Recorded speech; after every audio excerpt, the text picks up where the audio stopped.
The villains. For every good guy, there must be the bad guy. Society looks upon villains with disdain because they refuse to follow the rules. But are these villains really bad or misunderstood? Are they truly out for chaos and blood? Or are they more willing to get out of their comfort zones than the average Joe? Join us for our Villain of the Month discussion. We will break down their philosophy, their past, and their psychology. And then you decide for yourself if these villains are humans or if they are monsters.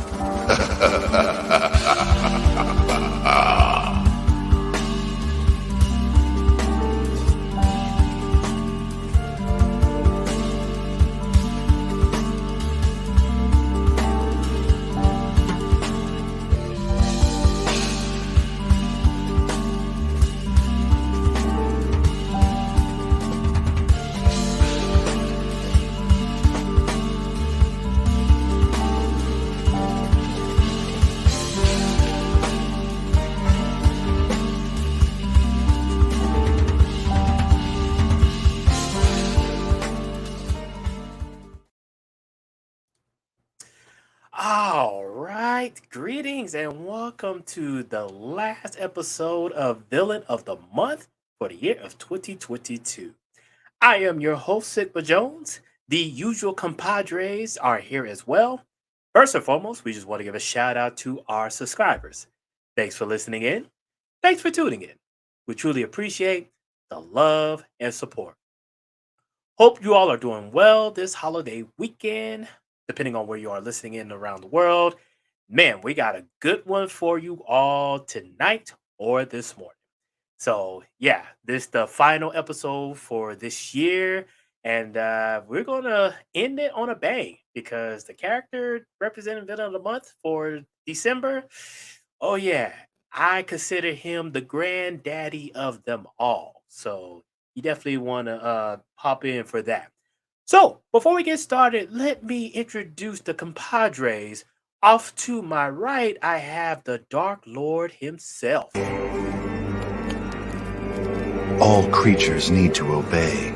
No one can survive without trusting someone they feel is better, more worthy than themselves.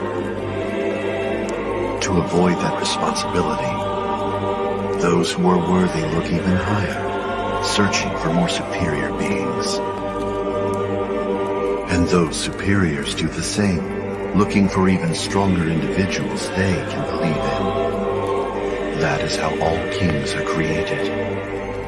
It is also how gods are born.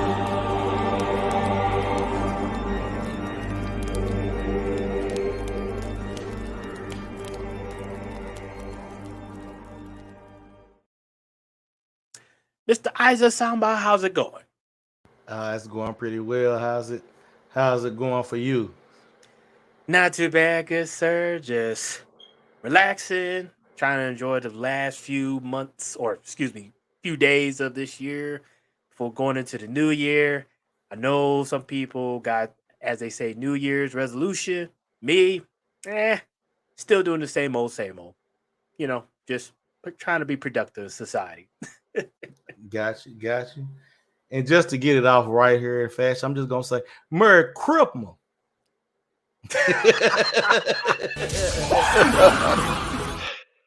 Hey, that's one of my favorite Christmas movies, man. One of my favorite. Oh boy. Well, moving right along, we got the Taicho himself tonight.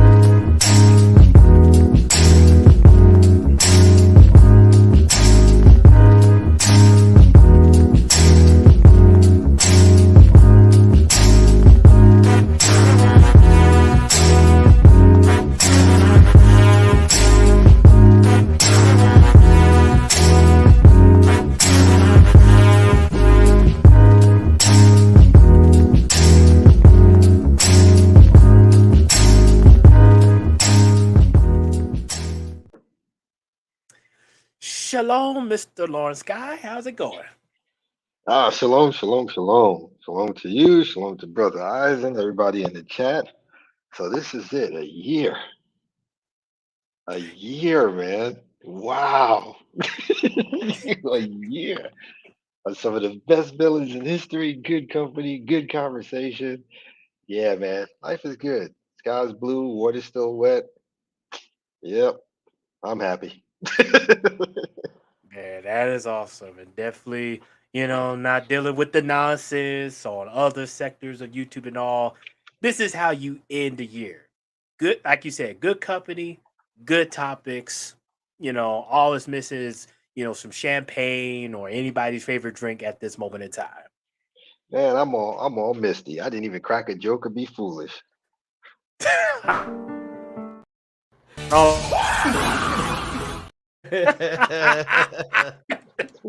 Yeah, we get it good. Shout out to Friezo. Good to see you, good sir. All right, so let's go ahead and jump right into it. So, the villain of the month is none other than Professor James Moriarty. For those of us who know this particular character, in my humble opinion, and Lawrence, we talked about this a little bit on the back end, he is essentially the granddaddy of them all when it comes down to the intellect and just the whole mindset of what a truly philosophical villain should be. He's a granddaddy because he's old. Oh, Wow, man. we just gonna kick it off with old nigga jokes. Is that what we doing? For real? I for mean, real? he was created in the 1800s. For real? Well, at least he ain't chasing Panani. Hey, it was all about mama for him. Yeah, okay. Okay, let me take a little breather. I'm gonna mute myself.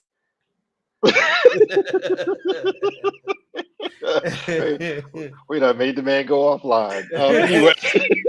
I mean, literally, I'm over here dying, and I was like, "Wait a minute, let me get off audio real quick." Okay, I'm back. But yes, I guess we can say because he's from the 1800s that he's one of the oldies, but he is a classic, and I agree with Lawrence on the back end where this character is the archetype of what, in our honest opinion, what true villains should be. You have villains where, yes, they have great strength, have great superpowers and whatnot, but all of that don't mean much if they don't know how to utilize it from a psychological perspective. And Professor James Moriarty is one of those villains where even without superpowers, he just has a knack of just outthinking his opponents to the point to where Sherlock Holmes just said he is the Napoleon of crime. Mm-hmm.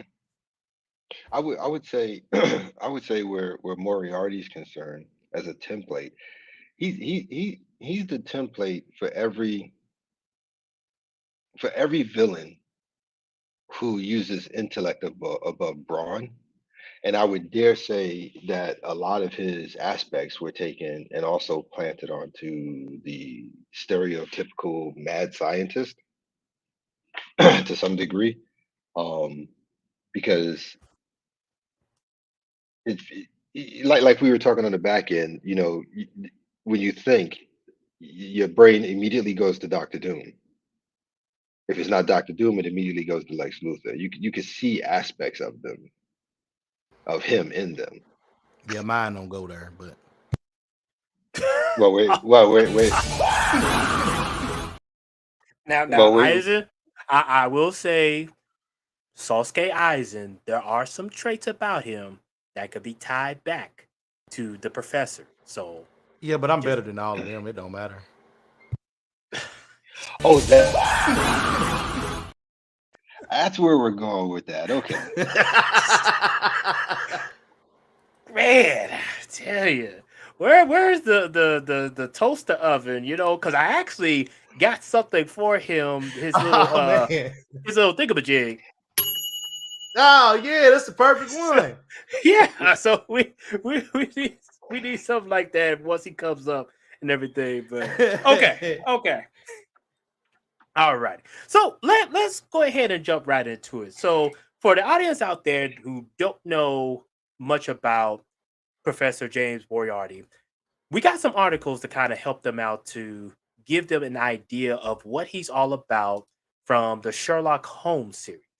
And so we're first going to start off with this short little article from the Sir Arthur Conan Doyle literary estate. And those who don't know, Sir Arthur Conan is the author of the Sherlock Holmes series. And so he came up with the idea of the character behind Professor James Moriarty. So this article states Conan Doyle introduced Professor James Moriarty in The Adventure of the Final Problem. Moriarty appears once more in The Valley of Fear, which, although written later, was set earlier than the adventure of the final problem. Sherlock Holmes describes Moriarty as the Napoleon of crime. His character was most likely based on Adam Worth, a real criminal of that time period. Conan Doyle painted Moriarty as a criminal mastermind who controls and protects the majority of criminals in England. Sherlock Holmes infers that he is the man behind a number of cases he has been called upon.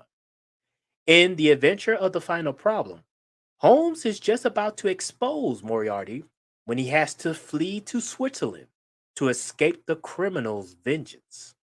The chase ends at the Reichenbach Falls, where there is a struggle resulting in Holmes and Moriarty apparently falling to their deaths. Conan Doyle's used this strategy to escape from what he perceived as Sherlock Holmes' hold over him.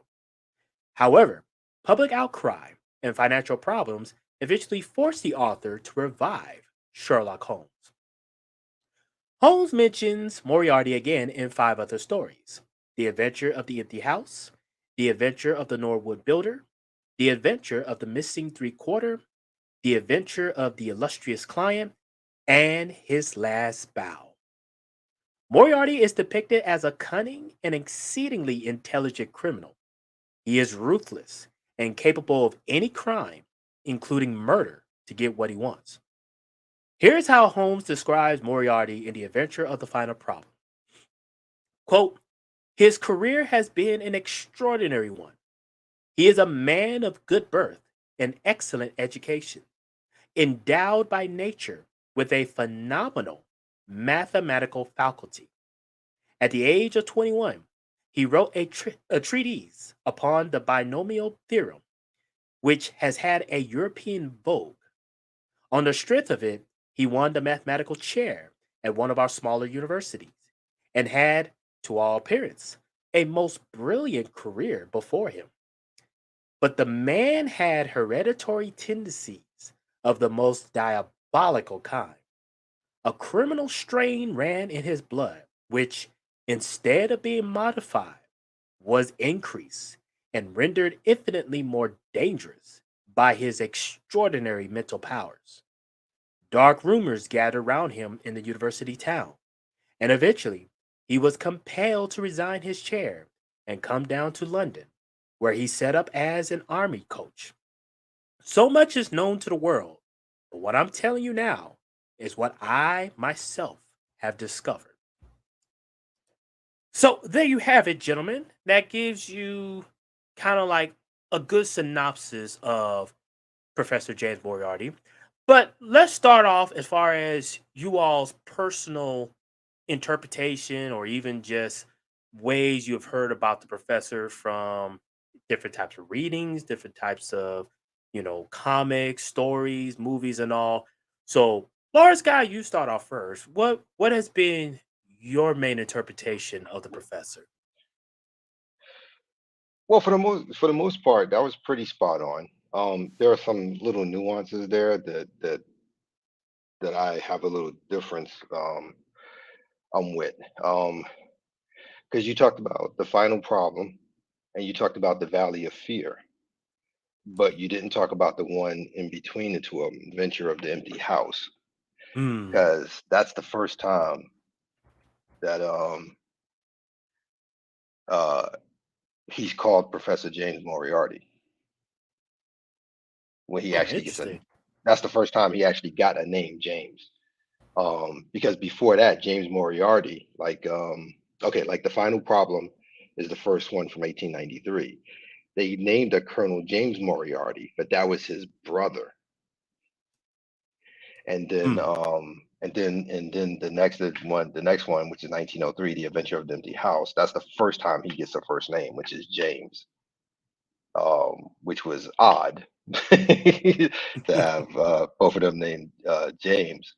And then we got the 1914 novel that you're talking about, The Valley of Fear. Um, so, and in that, Holmes has said that he was not married and he had a younger brother that was a station manager. And it used to throw me off because I was like, okay, how can all of them be named James? And then I remembered, what's his name? George Foreman. Hmm. Wait a minute. Named every kid after him. So yeah, it gets possible. Um, but so and that's what I was like, okay, so I guess you could say that per se. Um, like I said, between those novels and I grew up with the old Basil Rathbone movies, um, from the 50s and 60s. But I'm babbling, so I'm sorry. Moriarty just does that to me because, like I said, when I think of him, I think of all the other characters that came after. Like I said, Doom, Luther, the Ultra Humanite, all the like great intellectual villains that we've come to love from comics and movies and stuff. Um, how can I put this? If I had to pick someone that would be a great representation of the template of Moriarty, I would refer everybody back to Morgan Freeman and Brad Pitt fighting against the villain in Seven. Hmm. Okay. Yeah, that's He's a he's that diabolical. The only difference between Moriarty, and this is more in line with Lex Luthor actually, you'll never see him put his hands on the issue. He'll get other people to do it. that is true. And I actually have an article that talks about as far as his philosophy and how he does things behind the scenes. But before we get to that, I just sum up what has been your interpretation of the professor? Um, yeah, he's I haven't actually read the book, so most of everything what I've seen were um old movies and different instances, I guess, in certain shows and stuff like that. Um, and then up until the point with Robert Downey Jr. And I forgot who the other guy was, but up to Jared them, Harris. Mhm. that's it. Up to them, and their movies. I think the first two, but I'm sorry, who uh, was that? Robert Downey Jr. and No, the uh, other name. Oh, the guy who played Professor Jared Harris. Oh, okay. All right. Thank you. Mhm. but but yeah, but it's pretty similar from what I know. Of course, like I said, I don't have the depth background into the whole story as Lawrence does, but yeah, I mean, he first appeared in the 1800s, so it's hard to to not Yeah. acknowledge how he now other you'd have other characters influenced by creating something similar to him. Yeah. His first appearance was 1893. I Yeah, mean, I mean that's a while back for sure. So yeah, there's no way to say he didn't influence anything. There's just no way. He's been around too long for him not to have. yeah, yeah. That's why I said he's old.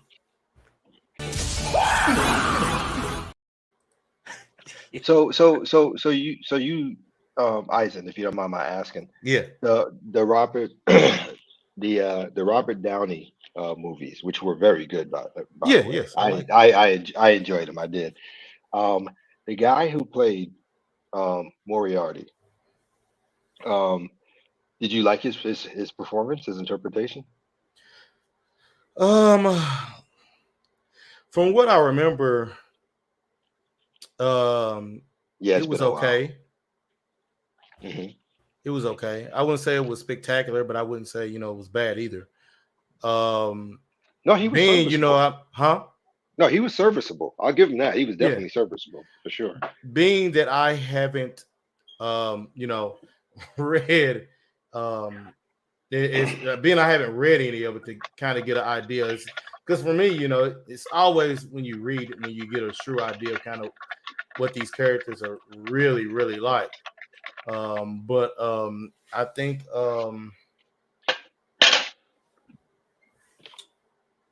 I I don't know if at time if at the time they could have done anybody any better. To be honest, to um to actually do it. Mm. Um, it's it's probably the only thing he'll be known for, but the actor, because that's the only thing. It's the only thing I really know him for. But No, okay. Well, I hope not.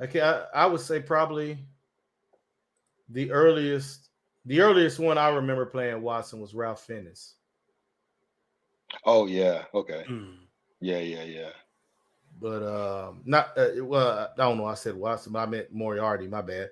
But Mhm. yeah, that No, no, was. yeah, I knew what you meant. I knew what you meant. But that's the earliest one I remember. I know you know some earlier ones, but yeah, What's funny because for me, as weird as it sounds, I know a lot of other actors. I mean, it's been around that long. But right. believe it or not, I like Daniel Davis, Mm. and he played Moriarty in Star Trek: The Next Generation. Ah, that's the one you were telling me about that I need to see. The Gotcha. hologram, the Yeah. hologram that came to life. And it's funny because a lot of people don't realize that Daniel Davis is actually the butler from The Nanny. So Oh wow. yeah, yeah, yeah. He's the guy who played the butler from The Nanny. But Heck no. I enjoyed him as Moriarty. I actually did. Um, because I don't know why, but when I was watching him play Moriarty, because he did it twice. In fact, he's coming back in the third season of Picard this year. Um, but which is a crappy show, but I'm not gonna get into that. But what's interesting about his version that I find interesting of, against everybody else I've seen past and present, his version had more was more grounded in humanity, and he seemed to be questioning not just the choices he made, because you got to remember it's a computer program, um, um, programmed with all the information from the books and novels, but he's starting to question himself on the choices he's made and the things he's done. And he seems to be becoming more grounded in his humanity to stop. Uh, I can't. I'm sorry. I'm having trouble finding the words. That's okay. Yeah. He's questioning himself. He's trying to find that spark of humanity that's left to bring him back from the dark side, for lack of a better term. Those are the best Mm. words I got right now. but but um but it was very interesting, especially when the computer programmed him to be on the same level as Data. And I think that's really what started it, because that was the whole point of Data, trying to define his emotions and humanity. And I guess that aspect rubbed off on Moriarty. But I'm sorry, I digressed. I didn't mean to. I was just curious. I was just curious because I don't know why, but like I said, I've seen many actors play him and play him quite well. But I just enjoyed Daniel's interpretation. I don't know why. All right. Well, before we move on, we have been joined by the illustrious Lord Toaster. So let me first play this.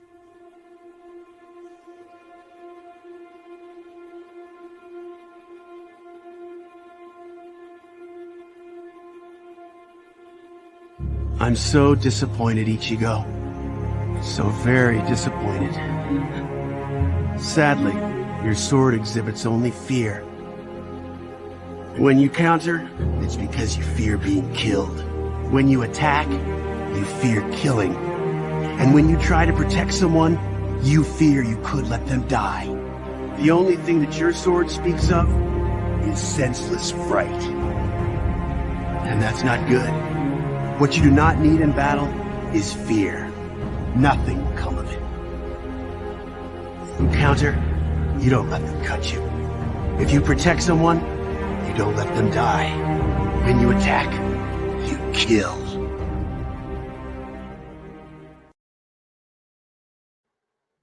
Oh my goodness. And right when we get ready to introduce him, he left. Okay, now he's back. And before he introduced, let me just toll the bell real quick. The Imperial Lord Toaster, how's it going?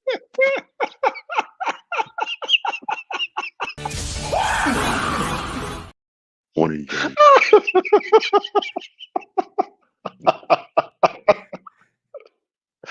Oh, jeez. Oh, Hey, I did say I would have the bell ready for you on the next stream. So, oh man, I'm sorry. That is funny. You don't disappoint. Good Oh, gentlemen. Merry Christmas. I hope you enjoyed your holidays. I hope you had a good time with you and your loved ones. oh oh, my Oh yeah, goodness. yes, thank thank you, you, thank thank you. you. Hope everything was well your way as well. Yep. Yes, Shalom, shalom. as I said, I don't celebrate holidays, but I've always made sure the women and children around me I've gone far above and beyond to make sure that they enjoy it. So it's always a good time. Right. So good sir, before we continue, this is actually a perfect timing. What has been your thoughts on the Professor James Moriarty? The Professor James Moriarty. James Moriarty is an absolutely brilliant man. He is a man of he is a man of incredible focus and planning and logic and also sheer ruthlessness. You know, he uses his mental powers for bad, not for good. But I absolutely respect James Moriarty because he's always 2 steps ahead of Sherlock Holmes. He's 10 steps ahead of everyone else. He has plans within plans, contingencies within contingencies. He is brilliance on a level that is practically unprecedented.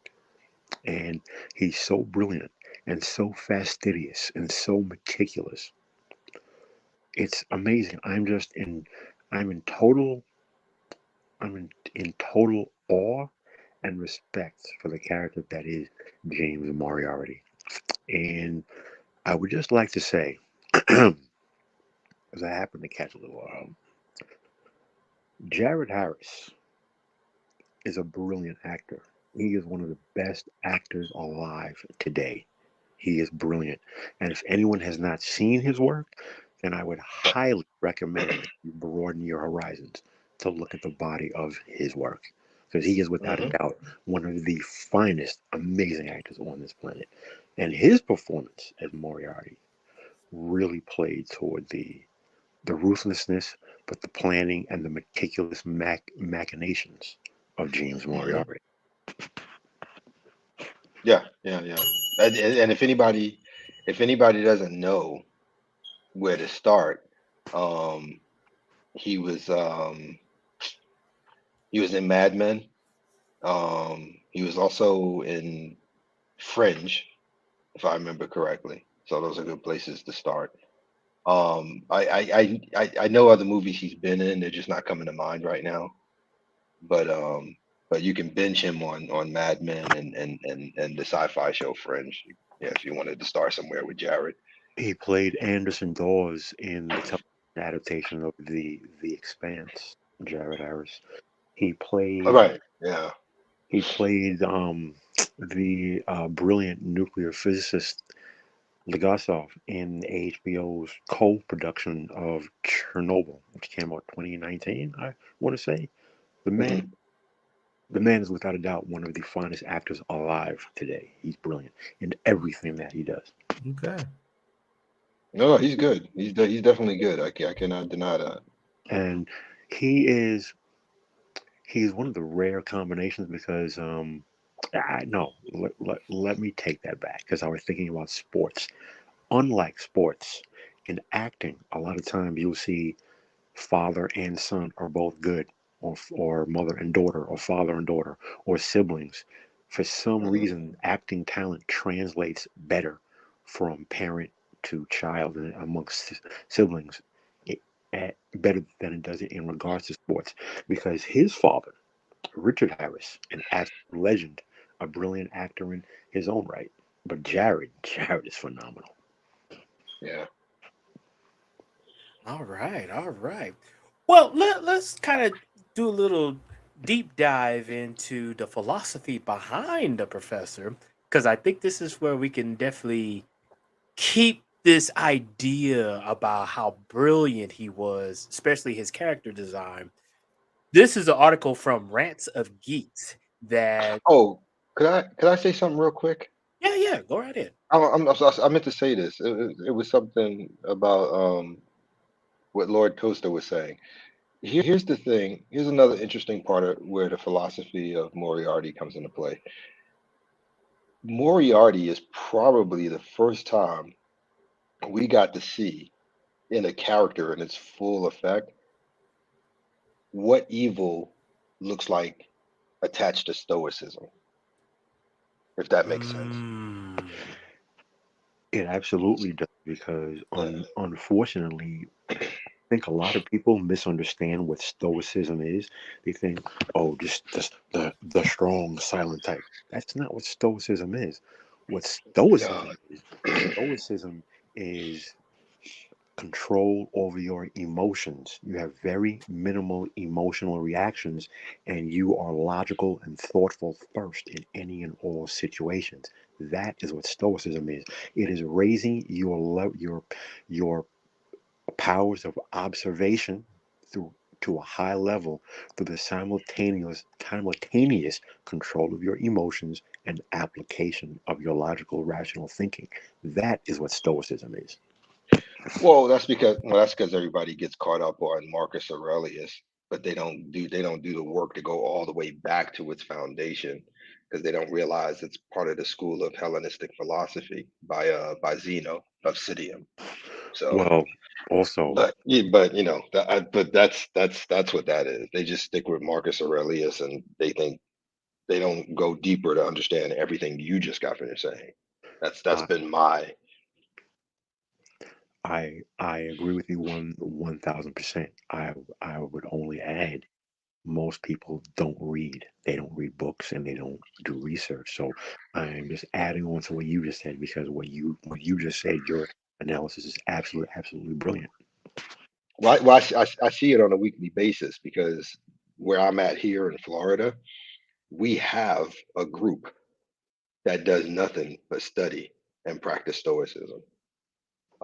We meet on a weekly basis to discuss everything, and that's been our observation. When you generally talk to the average person, at least those in the know, they would say Marcus Aurelius, and that's it. They got nothing else. But anyway, let's talk about that on the back chat because we're holding up Sigma. Sorry, Sigma. No, no worries, no worries. I was actually taking notes. So this article that I have up is from Rants of Geeks, and it goes into the philosophical enigma behind James Moriarty. So it starts off by saying, everybody loves a good old fashioned villain. Professor James Moriarty, the criminal mastermind from Sir Arthur Conan Doyle's Sherlock Holmes series, is just that. He is the intellectual equal of Mr. Holmes, referred to by the detective as the Napoleon of crime. But there is some sort of twisted philosophy that surrounds Moriarty that sets him apart from other, rather static villains. To clarify, I am basing my information from three versions interpretations of the character: the original character from Conan Doyle's The Final Problem, the professor from Sherlock Holmes, A Game of Shadows, 2011, played by Jared Harris, and the consulting criminal from the BBC series Sherlock, 2010, played by Andrew Scott. Firstly, the main purpose of his activities isn't solely to bring the world down, it's to distract him from ordinary life, from just staying alive.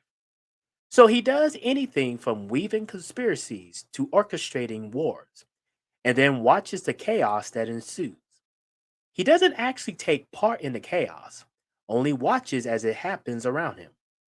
Holmes describes him in The Final Problem as a spider at the center of a web who knows every strand.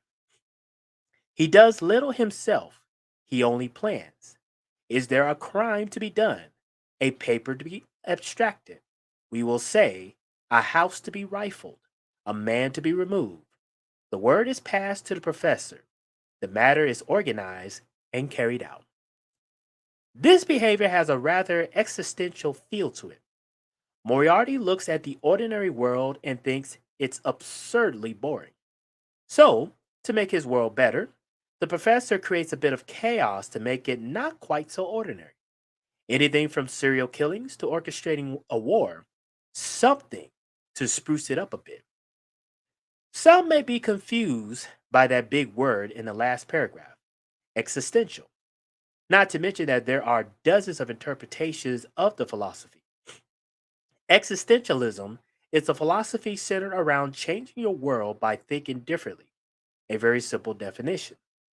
The thing that all of the interpretations of said philosophy seem to have in common is that the world is an absurd and meaningless place, but an individual can give meaning to said world in their own fashion. In the case of Moriarty, the meaning to his world is chaos. The next bit of Moriarty's behavior goes to a bit of social political philosophy. In The Final Problem and A Game of Shadow, Moriarty describes his actions as not that of an individual, but an organization and of human nature. He always has participants in his schemes because he believes that humans, in their nature, are just evil. This is somewhat reminiscent of Jean Jacques Rousseau, known for publishing The Social Contract in 1762. Unlike the social contract proposed by John Locke, who believed a government should protect the freedom of the people or be overthrown, Rousseau's contract involved taking away freedoms in order to create a harmonious society. Rousseau was one of the many philosophers who believed that at the core, man was destructive and evil. Moriarty seems to believe this as well, but is amused by the quality instead of repulse. Seeing as Moriarty was a professor, it isn't much of a surprise that he based his behavior on various philosophies, but it does seem to set him apart from other villains. So that's the article. And one of the things I wanted to start off talking is the fact that Moriarty views the world around him as boring. And so, in his mind, in order to have a little bit more meaning in his life, or at least in the world around him, he believes chaos is the answer. Now, I will let the gentleman like Lawrence Guy and the Imperial Lord Toaster, aka Logic Finest, kind of give their interpretation of this philosophy. But I figured this would be a good point to jump off and really start going in this direction. So, gentlemen, you have the floor. As far as it goes for he finding it boring, only one name comes to mind: Joker. Um, Mm. boring, That I boring, agree. and Yep. boring and chaos. That says the Joker point blank. No ifs, ands, or buts. Um, and it's yeah, the Joker. Yeah, that's what that says. You know, Moriarty, when it says that he orchestrated a war, that was a gross misunderstatement. Is that a word? I hope it is. Anyway, what Moriarty was trying to orchestrate was the First World War. He Hmm. was manipulating three different nations to fight each other. At the same time, he was creating and funding the quote unquote first ironmongers, the world's first defense contractors, while also being one himself, where he was supplying them their raw materials. So he was the spider at the middle of that web. And the thing about Moriarty, he did all of this just just to prove to himself that he could flex his intellectual might. Think about that. He did all Hmm. of that just to show to himself, not even the world, just to show to himself, I'm so smart, I can do this. I'm so manipulative, I can do this. That says that says a lot about the man. Yeah, and like I said, that's the early version of Joker when he first appeared in the 40s. Mm. Until the 70s came, then they made him the clown thing Oh, with don't. with jokes and pranks and stuff like that. It took the late 70s for Steve Englehart and Mark Rogers to try and start bringing him back, and of course Alan Moore with Killing Joke pretty much nailed it. But that's definitely the Joker. And the only difference between him and the Joker, and this goes back to what I was saying about liking the original Joker. The Mhm. original Joker didn't just do chaos for the sake of chaos. There was always something underlying to it. He enjoyed the chaos, but there was something underlying to it where he created the chaos for something to come out of it. Generally, and as strange as it sounds, it was generally positive for the people. How can I put this? He would start a world war. Mhm. Lots of people would die. The countries would come back together and make treaties and etc. and so on and become friends. He only wanted them to become friends because he had something else planned later on to cause even more chaos on top of the original chaos. That's who Moriarty is. If that makes sense. Yeah, he definitely subscribed to the theory. Definitely, excuse me, subscribed to the theory of strength through chaos. He believed that chaos is good for humanity. That's how humanity evolves. That's how man evolves. You need chaos. We have to fight each other, weed out the weak. Only the strong survive. And at the end of it, what emerges is not only stronger, but is better and creates a better society until it gets soft again, which then it needs more chaos. So he and subscribed that's a, and to that, that and theory. that's generally where he goes wrong, and a lot of his things fail Hmm. because the survival of the fittest theory with him, because that is what that is, survival of Right. the fittest. Right. However, it always fails because what he does, he tries to artificially create the chaos for survival of the fittest, as opposed to letting it happen naturally as environment and nature requires it to do. That's an interesting perspective that you just stated, because I wonder if, follow me on this. Hmm. I don't disagree with what you just said. I largely agree with what you said. My question is, again, it's not a disagreement. My question of curiosity is, would that theory only work if the observer was either immortal or literally lived thousands of years? Because what you're describing would take 50 to 100 years or 2 or 300 years to actually achieve the desired effect. Well, that depends because before you even get to that part, Hmm. you actually have a natural observer who runs the same length of existence as the person who's creating the chaos. In other words, nature abhors a vacuum, Right. and for every action, there's an equal and opposite reaction, and everything is requires balance. So the reason Moriarty exists is because Holmes exists. While at the same time, Holmes exists because Moriarty exists. Does that make sense? Mm. So okay, Okay.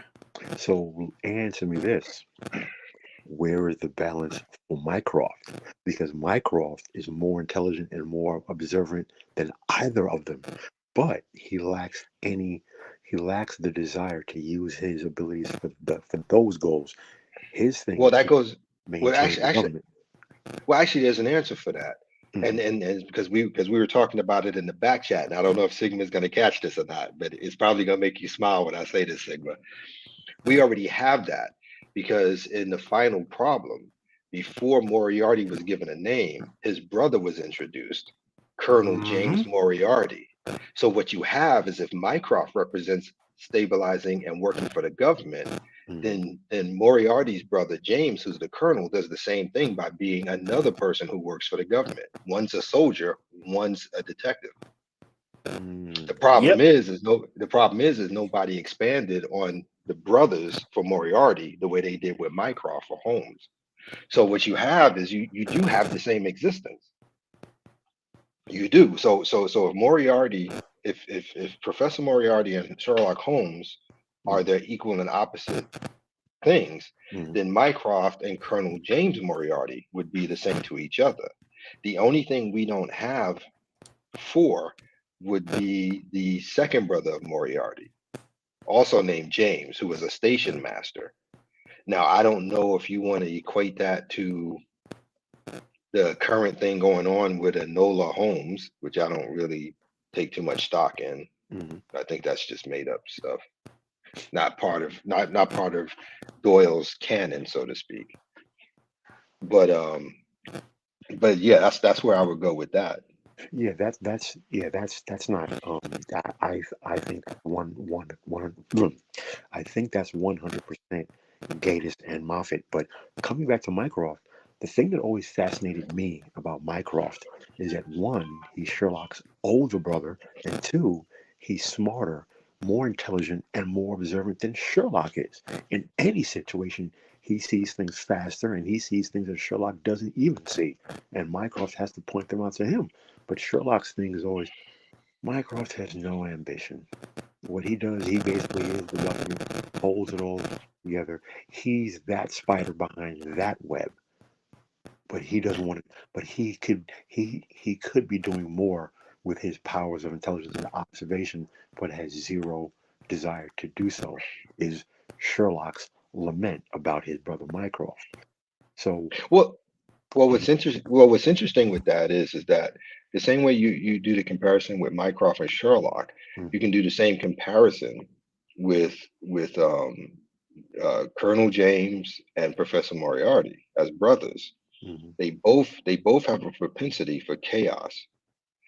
But here's the thing: Professor Moriarty uses his in the criminal aspect to create chaos for the sake of right. chaos, while his brother, who like Mycroft, is older, right? Mm, So where his older brother James is concerned, that same ability he uses as a soldier to establish order, fighting in wars, trying to get everything back on point, etc., and so on. So there's that dichotomy between the two of them. I see. Now Okay. the aspect of the colonel to Mycroft, like I said, they're both in. If you look at it, the two older brothers are in service to the greater good of the country, while the two younger brothers are actually selfish and they indulge in their own personal interests. That is a Mm. perfect analysis, sir. I tip my hat to you. That is a perfect analysis. Hey, yeah, it Yeah. sounds. Yeah, it's really good there. I mean, Now, Isaac, that kind of got me thinking because Lawrence talked about the balance and everything, and I think about the previous characters we talked about. They've had balances somewhat in the opposite character, but I have to. would you say Aizen-sama, and this is something I'm just thinking about right now, would Ichigo be the balance to Sasuke Aizen? I would say there'd be two characters that would be the balance to him: Ichigo and Urahara Kisuke. Huh. You can tell when he speaks, he's only spoken about one other besides those in high regard, and that would be Ging. Right. They're just in high regard in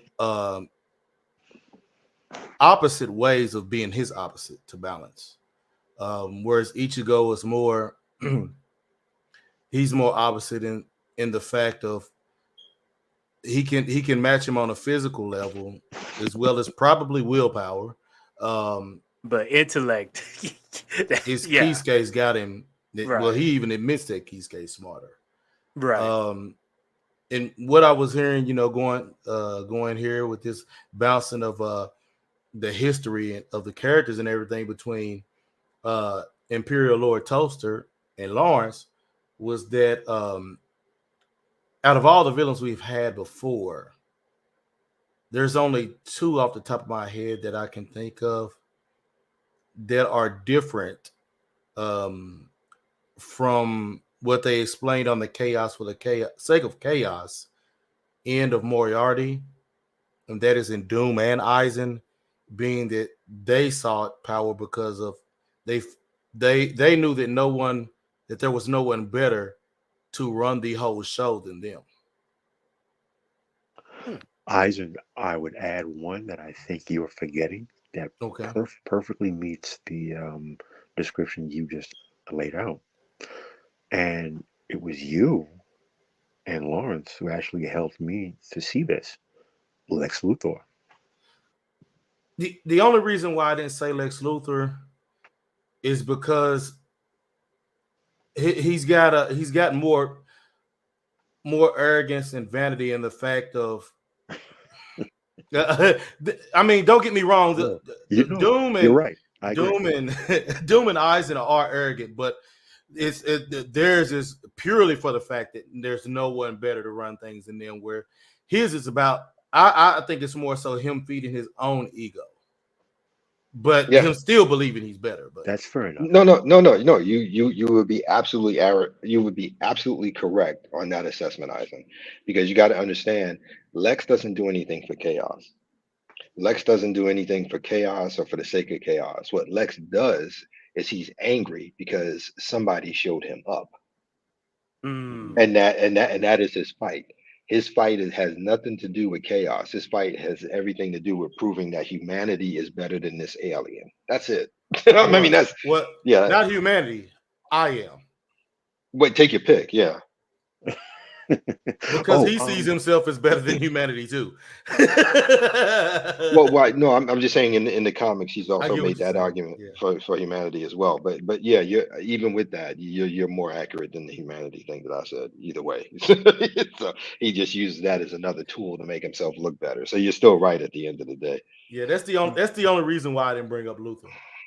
Before we move away from Mycroft Holmes, because we're talking about Professor Moriarty, but the Jeremy Brett run as Sherlock Holmes, which to me was absolutely brilliant. Where we meet Mycroft Holmes, um, Sherlock takes Watson to the Diogenes Club, and up in the highest floor, they walk in. Mycroft is standing at the window, and he's looking across the street. He doesn't even turn his head. He just waves them over, and says, "Sherlock, what do you make about this man?" So they both start to make observations. He's divorced. He's widowed. He has a child. Recently came back from Africa. He was in the war, and Watson, he just sits there like, how in the world can you know all of these things? And they said, well, it's obvious, my dear doctor. You can tell by his ammunition boots that he was an officer. He was not an infantryman. Well, he was in the infantry, but he wasn't a common soldier. He was an officer. You can tell the shading on his face as opposed to his hands. So he wore the large brimmed hat. And our military was just fighting a war on the continent of Africa. And he had suites, but he's dressed in black, obviously for children. But the somewhat unkempt nature of his clothes means that he recently lost a woman. And he's flabbergasted how this is amazing. This is actually someone who's more observant than Sherlock, his brother Mycroft. So just wanted to throw that out there, the absolute brilliance that Mycroft Holmes was. But bringing that back around to Professor Moriarty, the thing that fascinated Sherlock Holmes, he was never short of amazement to the depth and the width of the plans that Moriarty had crafted, because he would He was take. jealous. You know what? I would have No, to agree with that. I would have to agree with your assessment because, on some level, Sherlock Holmes had a high degree of respect for Moriarty, because even though Moriarty was using his powers for evil, for lack of a better term, the planning and the execution was of the level that Sherlock Holmes knew very few people, other than himself, could execute.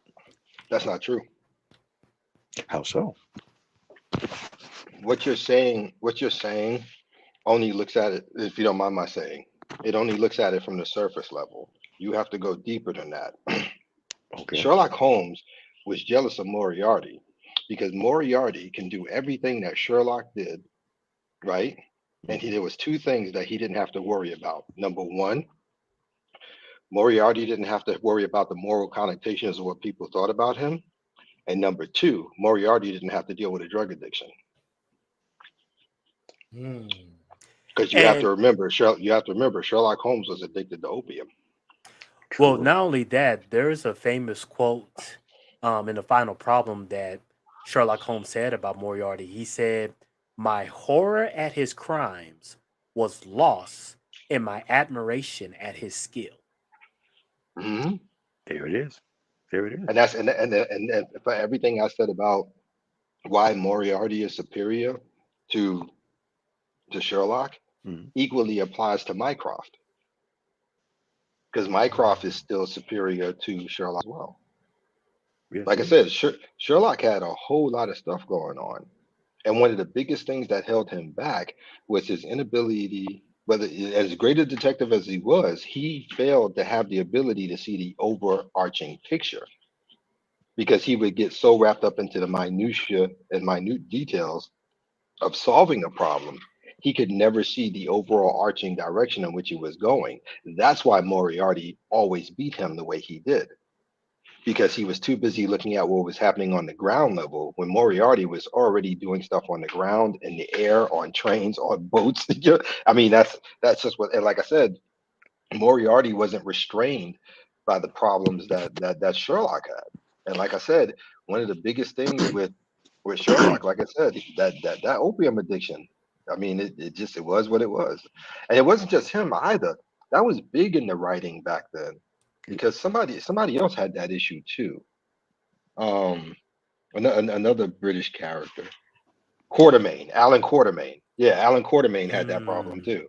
Oh, I thought you were gonna mention I thought you were gonna mention Inspector Ichabod Crane, but Well, yeah, well, Crane applies too, but my brain was going to Quartermain oh, and then because also I think Quartermain was a more successful character than Inspector Crane, was he not? yes, he was. But that period from the 1600s to the late 1800s, opium was not seen as bad as it is now. So Well, a lot of that's people true, dealt but there with it. wasn't there. No, that's true, but there was enough issue with it where Sherlock was concerned for sure. Right. No, you're right. 1,000%. And one thing that is always for me personally as a character, I've always I've always observed how the way this world works. Good guy, bad guy, evil. Not to be liked, not to be respected. So of course, Sherlock Holmes is the hero. Everyone knows the hero, and everyone celebrates the hero.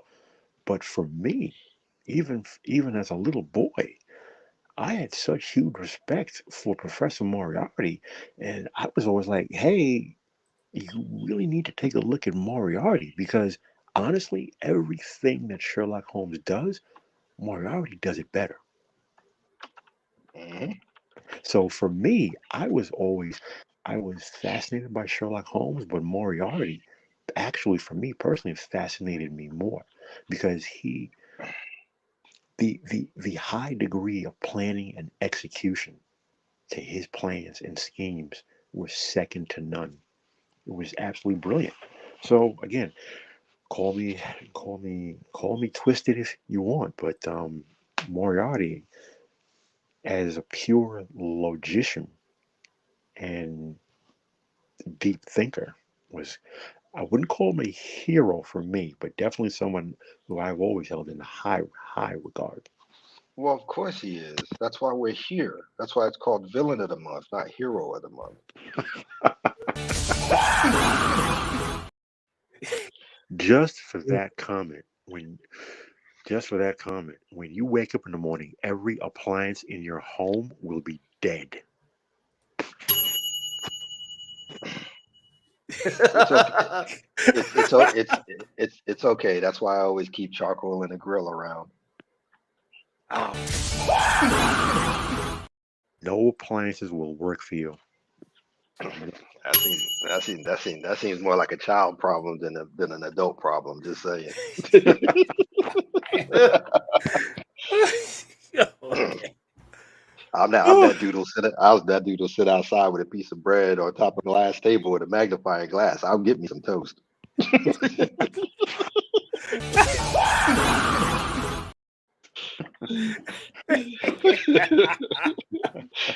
Okay, okay. So let's kind of You Wait, move wait, wait, wait, forward. wait, wait, wait, you wait. just One more gave thing, real me quick. yeah.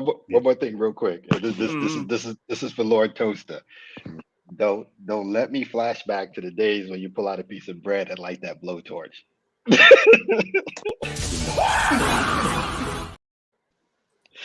You know, you gave me a flashback to the Boy Scouts where we had to learn to make fires out in the middle of the woods. So, Okay, okay.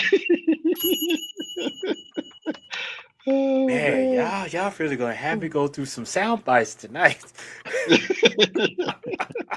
And I'll tell you something else too, in case nobody noticed it.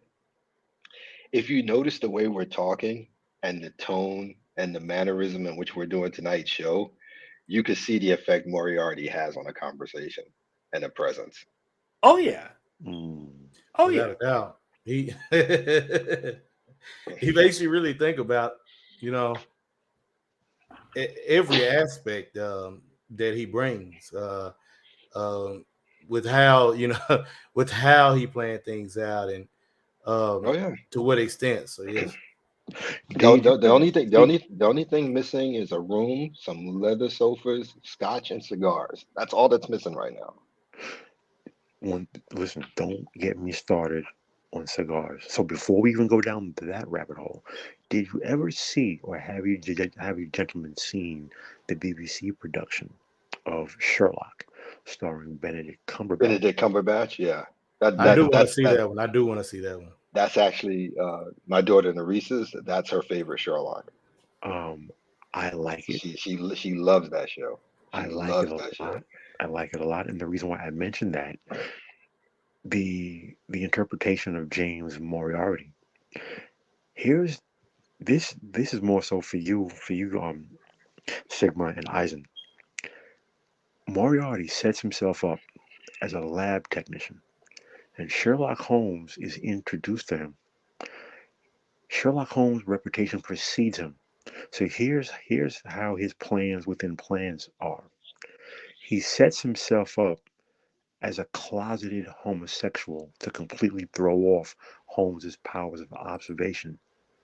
Because when he sees people, he notices things that other people don't, his powers of observation, and he writes them off as closeted homosexual, not even realizing that this is the most dangerous man in the country mere feet from him. That is the brilliance of James Moriarty in that interpretation. Wow. Yeah, I have to check that one out. Yeah, I did. And I'm I'm not big on gender swapping, but Mm. I did enjoy the U.S. Version, Elementary, with Lucy Liu. I I have not watched it. I haven't seen it, so I can't speak on it. The only thing I do know that Lucy Liu, who is one of the most gorgeous women on this planet, She played still is. She Watson. still is, sir. Yes, Lord have mercy. Mm. There- Hey, there- wait there- a there- wait a minute. Whoa, Wait, whoa, before hold on, because man, hold wait. on, there's three of them. So we got to give shouts out. The Okay. one, Lucy Liu, Yeah. Ming Na, Oh yes. and Michelle Yeoh. Oh my God. Ming Na is That like that that 56 years old and she is I'm smoking, trying to tell you. I mean, smoking hot. that's Asian trifecta for me. Sorry. Okay, let me do a little commercial break here.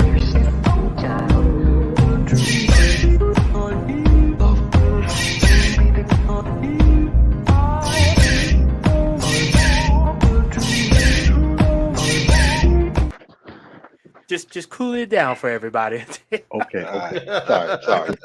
We got Really quick. No. we got off track. Since we are here, for me personally, I'm also gonna throw in Zhang Jiayi and Bai Ling. That's fair. That's fair. I could see that, but I don't see the two of them overtaking, at least for me, overtaking the three that I said. No, they don't. No. They don't overtake the three. They don't. But I have to throw them in that ring. Yeah, And because Palm Clementov, or it's Clementine, however you pronounce it, she's got potential, but she got to go a little bit. If in case anybody don't know who that is, that's the chick who plays Mantis in Guardians of right, the I knew Galaxy. who Yeah, that she was. doesn't. Yeah. She doesn't do it for me. I think, yeah, I was gonna say, I think the chick, the girl from the Boys looks much better than her. Oh, absolutely, I absolutely. agree with that. Do, Yeah, do, Karen do, do you Fukuhara. do you know do you know that she played Katana in the first Suicide Squad? Yeah, That that's was right. her. That's right. I forgot about that. Yeah, I didn't know that at first. It took me a Yeah, minute to because figure that out. he has the mask on throughout the entire film. Yeah, I think yeah, until the end, I believe. Maybe yeah, I because can remember. I don't. those clothes she wears on the boys do not do her justice. Yeah, But but yeah, for me, I would throw her in and Kelly Who. Kelly, who I Oh, you're We right. just You're talking, yeah, right. we're talking about strictly looks, yeah. Yeah, okay. you know what, Yuri, you're absolutely right. We forgot about Shang-Chi. Yeah. Who? Uh, for Who? um it she I might be pronouncing it wrong, but Zhang Jiayi. Yeah. thank I you. mentioned I that. knew I was pronouncing it wrong. Zhang Goodness Jiayi. gracious. I mentioned her, and Oh, she's I think 42, 43 now. To me personally. So, but listen, before this conversation goes someplace that it does not need to, let's bring doesn't in it always? Preston Moriarty. Hey, Yeah, yeah. as long as we not fighting, on this panel, I think we're in a good place. Yeah, So I don't think any of us here would be fighting over any of the names we just put down. Nah.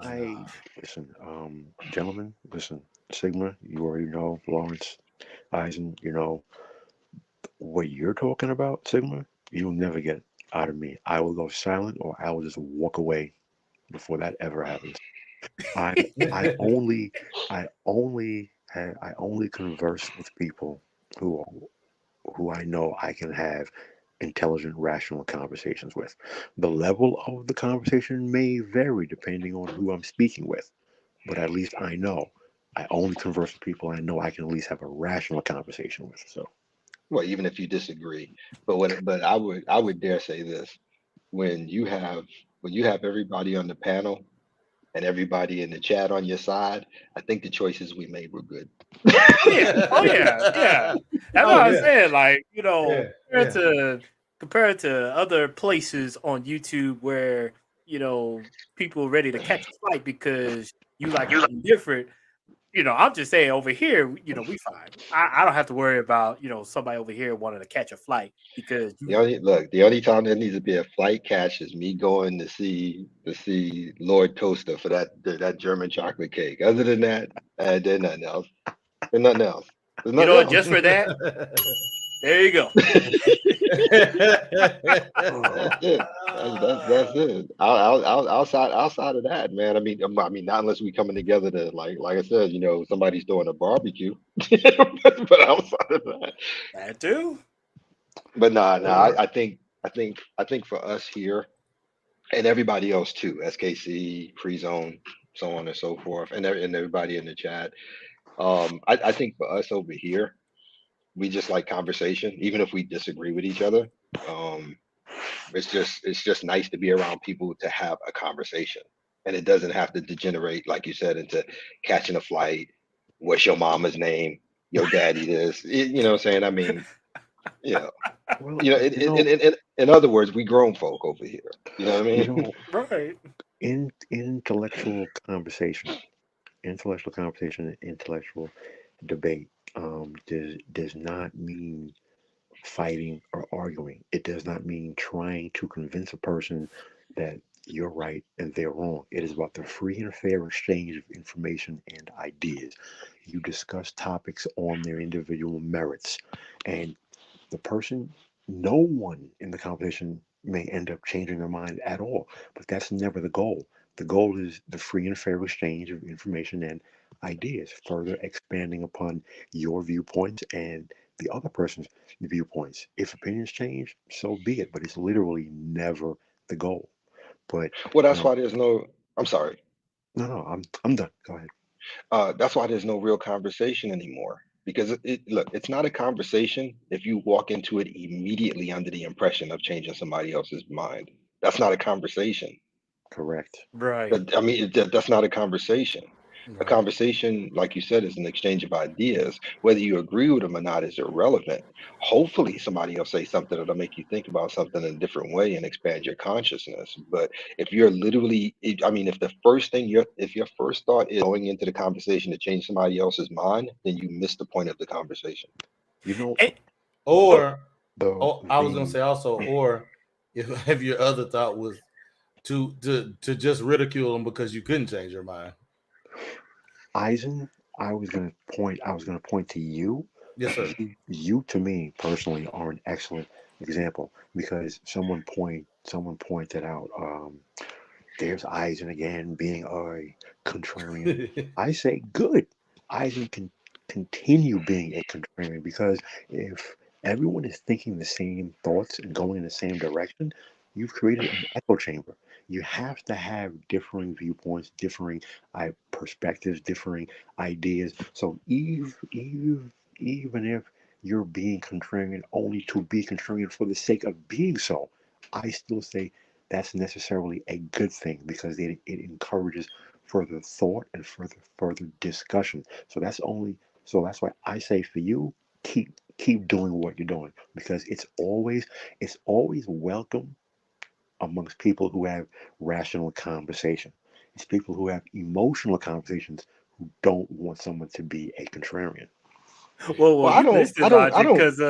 because when we first started off, I was like, oh yeah, Professor Moriarty represents the old heads. I was about, Well, technically, I didn't say that. well, was you use about, because something else, but something similar. yeah, because I was about to say I don't know all that about Eisen. He picks on me all the time.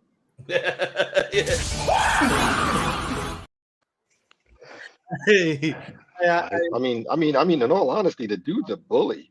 I mean, I don't even know why he's here unless he brought some bread. I don't know. Listen, nah, I brought some wine. Will it work? and Okay, you know well, what bread why? work. If you got wine, you're always in my house. Let me just say that. There you go. But That's just old bring up. school though, Lawrence. That's Yeah. that's old school. These youngins, they don't know about that. Mm, Oh, Every I, time I I, know. I, every, I think they every do. time you go Just I someone think talking these. I think as a these two. guest. I think these two on the panel do know.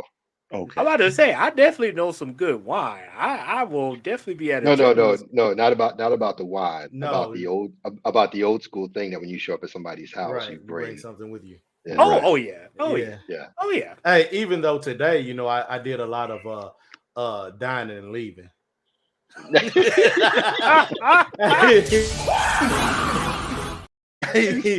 You Hey, spent the but hey, day. I was like, hey, y'all can't complain. I brought some, no. You spent the day dining and dashing. I ain't even mad Yeah. at you, man. Man. So that actually brings up something interesting. So we all have been to other streams and whatnot and other discussions. Now, if just imagine if you was in a position of a Professor Moriarty and you had ventured into these other sectors. They never see me coming. I was just about to get there. Would you use that as an opportunity to manipulate something to your advantage or just to see things happen? I I'm would just gonna watch them manipulate. happen. I'm gonna tell you. I would manipulate the system that every Pookie and Ray Ray would turn on each other and start to eliminate themselves. And then when they're gone and the women are looking for somebody to save them, I would have already had the ship and boat filled, and all the rest of the men that were viable, high value men, would be sailing off somewhere else. Um, They wouldn't see me coming. Seriously, hey, they wouldn't see me coming. I'm gonna be honest. That boat you find it, you may be lucky if you had. I don't know. It wouldn't be enough because you would soon see that all the educated ones Oh no, no, they no, no, want to no, be no. boogie too. Oh no, no, oh no, no, Not no, all no, of them, but enough of no, them. no, no, no. You misunderstand me. Okay. I don't expect to have a lot of people on that boat. Oh, it'd be That low. Well, maybe let me rephrase. It would be lower there than are the there are people enough. expect. Yeah, yeah, yeah. Well, I mean, other than us, but yeah, the average person they would expect more, but we know it's not. Um, you have what's the phrase? Educated lame? Is that it? That's what they Mm, It's been a call while. themselves. yeah. It's been a while since I had to use it, but educated lame is it? Yes. That's what they call Um, themselves. Yeah. yeah, they are pookies in waiting. Uh, Yeah. Especially the ones so who keep hanging in that sector and wanting to quote unquote have the conversation. Like Professor Moriarty doesn't care about having the conversation. well, like I said, I think that's the reason why we enjoyed doing this year Mm, Oh yeah. with the villains because and even when the idea first came to fruition last year on your end of year stream, it we understand now. We understand that they've played us for our lifetimes, for each generation we come from, that the hero to some degree has value. But the fact of the matter is that the current state of villains falls more in line with the truth of things and there you go. how it works and how it should work. And and I've had this argument with people who are Israelites, Christian, yada yada yada yada. Well, you can't say that. And I'm like, yo, the very deity you believe in, if you open up his book, every villain we've talked about, he's done everything they've done. Right. And So, I'm Yeah. glad you brought that up, Lawrence, Yeah. because it kind of goes back to that clip last week, um, that Logic he shared with us with that artist who used to work at DC, but he's mhm. no longer with him. He made an interesting point when he said that the so-called Christians gave up the essence of artistry and allowed the other people to take advantage and give their own interpretation. That's where I feel like you don't see a lot of characters like a Professor Moriarty, in this day and age, or just characters similar to him, because we allow, well, I wouldn't say we, because not us personally, but the so-called people who should have been creating those characters, they felt like there's some morality wrong with imagery and whatnot. And it's like, no, you can actually control imagery if you bring up children to appreciate, imagery and artistry and all. And I think that's an art that really is lost. Well, I don't think he should be surprised at that. I mean, if he himself is a Christian, he must understand that all these things must come to pass. It is the nature of prophecy, so to speak. Yeah, most of And them don't. yeah, and yeah, exactly. And on top of that, one of the primary things that's been brought out and no matter where you jump in the Torah, whether it be Old Testament, New Testament, whatever, there's been multiple moments where it said that we will get to days where good is called bad and bad is called good, where people will become lovers of themselves more than other things. So I get where he's coming from, Mm. and I definitely get it. I was there too, but I think what happened, at least for me, for this past year, is I've come to the realization that, do I argue about how women are today? Do I argue about how men are today? Do I argue about the manosphere? Do I argue about passport bros? Do I ask, do I argue about all these things, or do I have to come to the acceptance as a man of faith that these things must be? And if they are supposed to be, I am in no position to tell my creator, the most high, nah, this ain't gonna go down. It's not my place.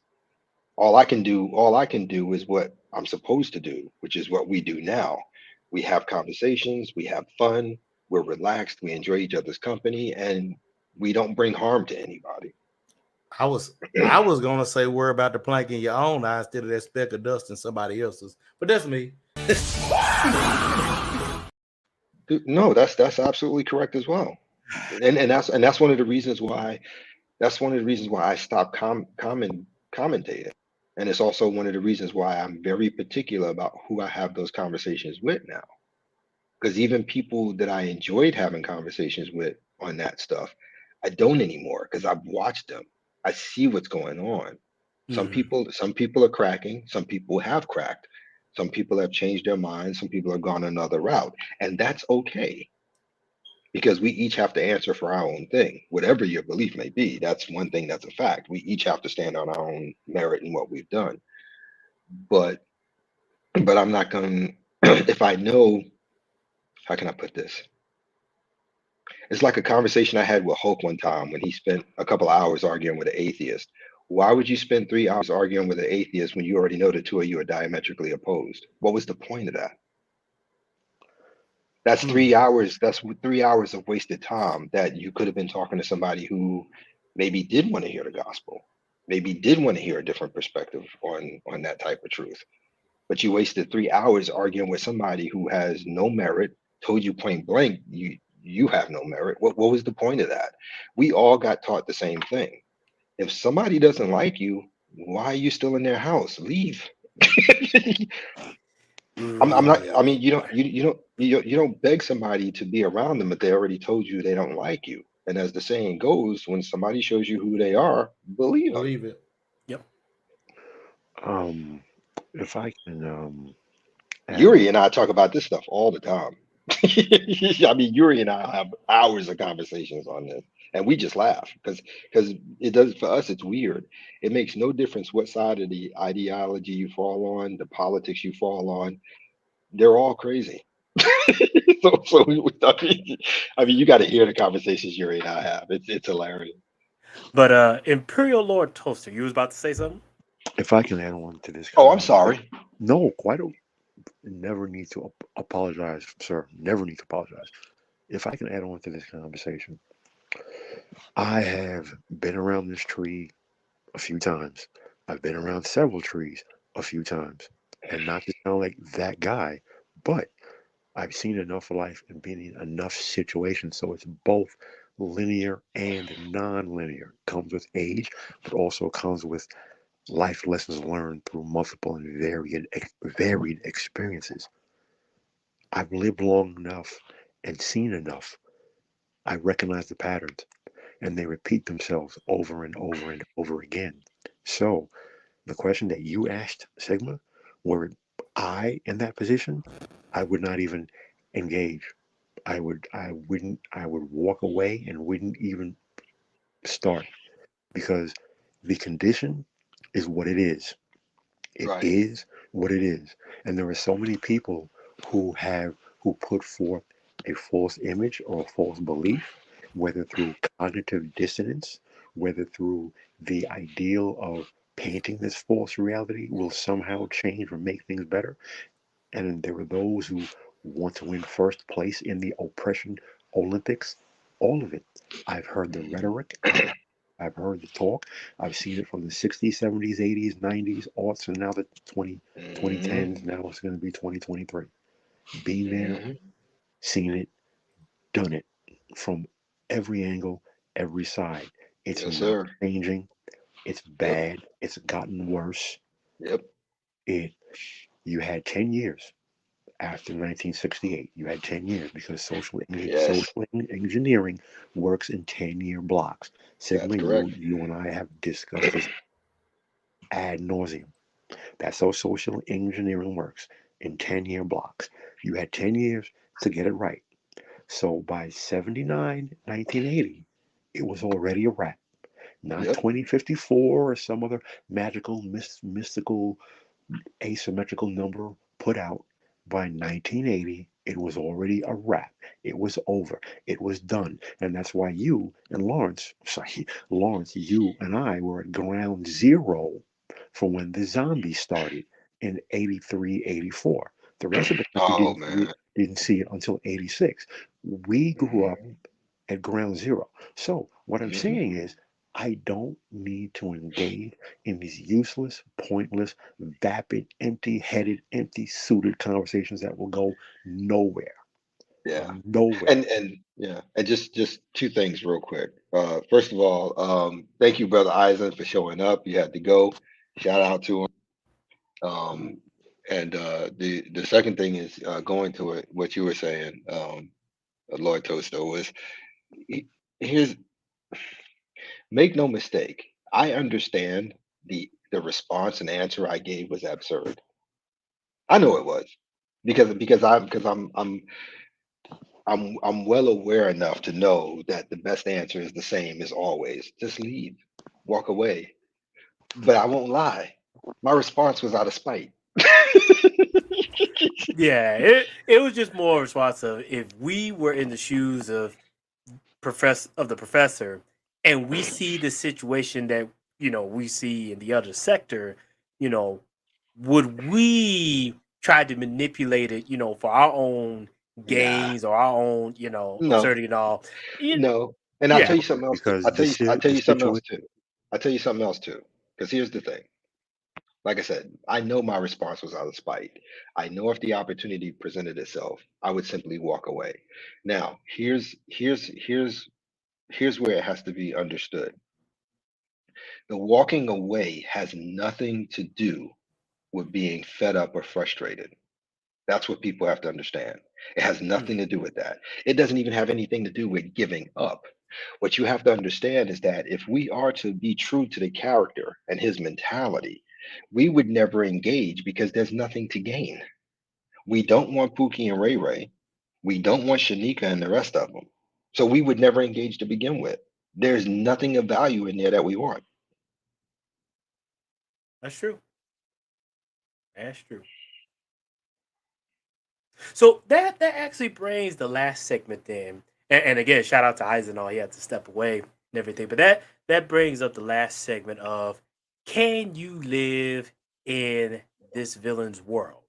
And so in this case, being Professor Moriarty, could you live in a world ruled by Professor Moriarty, or live in a world where everybody thinks on the same plane as the professor? So Lawrence, I'll start with you. Could you live in that type of world? That would be a no. That would be a no for me. I I consider Professor Moriarty probably the most dangerous individual ever. And living in a world where everybody else is like him, or that he's in control, there is there's no moment of peace, because you'd always have to be worried about somebody waking up one morning and realizing that he's bored and wants to sow chaos, and you will always be party or victim to whatever chaos he decides to throw out. That's Mm. that's a rough type of constant fear to live under all the time. In that case, there's a lot of Stalin in that, if you know what I mean. Right, yeah. So for me, my answer would be a no. Doom, Lex, and the rest of them. My thing is that you could always get by with them because to some degree you can get it based off merit. I don't think Moriarty cares about merit. I don't. So my answer would be no. So Man, that is definitely deep there. Logic. How about you?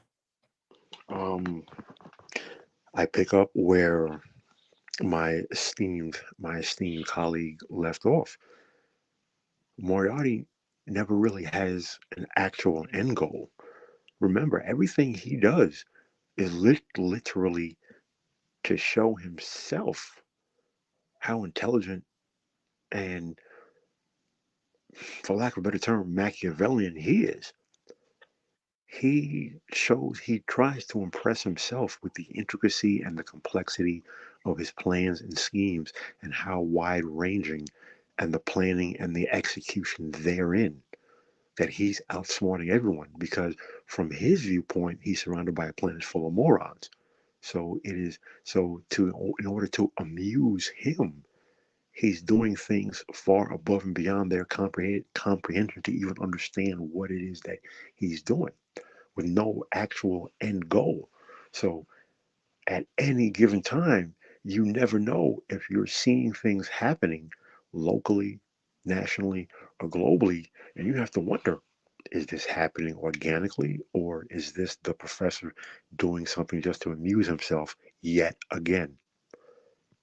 I kind of don't want to live in that world. So no, I would not be happy. Yeah, I agree with both of you all. When you really look, like you said, look into the intricacies of this character, you're looking at a villain where, from the grand scheme of things, he is a true narcissist. And he really, because see, you can, when we talk about characters like Doctor Doom and Lex Luthor, like you both pointed out, in their worlds is based off of merit. As long as you allow, you don't get in their way per se, and you actually show some competency, you can thrive and survive in their world. But in a world of the professor, he may somewhat see you as, well, actually, I was going to say maybe see you as an ally, but in the end, he doesn't really view humans or any people of that matter as allies. He just views them as pawns. In fact, uh, uh, there was one article we may bring up another time where it talks about how the only reason Professor Moriarty even sees Sherlock Holmes as an equal is the fact that he wanted to see how much he could pit Sherlock in different scenarios that would either break him down or kill him. Let me ask you a question, because you said something that has me thinking. Do you think Moriarty was a narcissist, as you said, or could it be that he was just a high functioning sociopath? I was just about to go there. I was just about to go there because I was about to say that for all intents and purposes, he could be the first fictional character that gives the concept of a psychopath Mm. in literature. He literally could be psychopath or sociopath, take your pick. But I was just about to say that. I was literally just about to say that. Yeah, because that would have been my next question. Because you could say he's a borderline psychopath, but I'm leaning more towards a high functioning sociopath, but he's exhibiting qualities of both. So let me ask you a question. If we're going to Mm, go that route with Moriarty, mhm. then would it be possible to say that where Sherlock Holmes is concerned, he was actually a high functioning autistic person and he used opium for self medication? Well, Sherlock Holmes was definitely a sociopath. Absolutely. He was Mm, definitely a sociopath in that, difficult, he has difficult, he has difficult interacting with people in social situations and is the disconnected from the emotional zeitgeist of the human condition. So he's right. a very high level functioning sociopath. So what I said after that, does that make sense about his addiction to opium? It's an attempt for self medication. You know what? I Because would because gen, say, because generally people with mental problems, if they're not getting the medical help they need or the types of medication or psychotropic drugs, they have a tendency to self-medicate, which is why heroin, alcohol, and all that stuff comes into play, and they get drug addictions, not oh, realizing that that drug is only making the problem worse. now that's an interesting state. Your very last bit there, not realizing that it makes the problem worse because as a person who, as a person of high intelligence and extremely high observational skills, the mind is running 1,000 miles a minute and it never shuts off. It never shuts off. So Hmm. a person like that, they have, they'll do anything to shut the mind off because everything has to be observed, analyzed, scrutinized, categorized, indexed, filed, broken apart, put back together, understood, collated. And personally, I can relate because in my 20s and even into my 30s, I would do the same thing. I I had different vices, but things to turn my brain off because I I couldn't stop. So I can Yeah. relate. Thankfully, I never turned to drugs. Right. Because I used to have the same problem because my mother used to tell me that all the time. I need to learn how to turn my brain off. Um, Yeah, but and people and and and and people you don't and understand. you never For us, you can't do we it. can't You can't we do can't. it. And You can slow it down to some degree, but right. you can't turn it off. That's just it's just not something we do. And my thing is, I guess the reason I didn't go into the drugs or self medication is because my father was a seller and an addict, Mm, and Mm. he died when I was a year and a half old. So I took mm, that as a lesson, yeah, you know, understood. because you know how life works. It goes one of two ways. You can either take the lesson and make sure you don't do it, or you can take the lesson and become just like it. Mm, yep. I took the former rather than the latter. And I remember somebody had asked me why, and I said I don't know why I said this. And I don't know if I was trying to be flippant or what, Mm, but I said I had told them that well I made that choice because at the end of the day the son is the father, and whatever he didn't complete, I find it my task to do. Something you know, along those lines. that there was a lot of truth to that statement, and at some point we all become aware of that reality. Um, you know what? I noticed something. You yourself said something months ago. It stuck in my head, and I Hmm. find that, like myself, both you and I,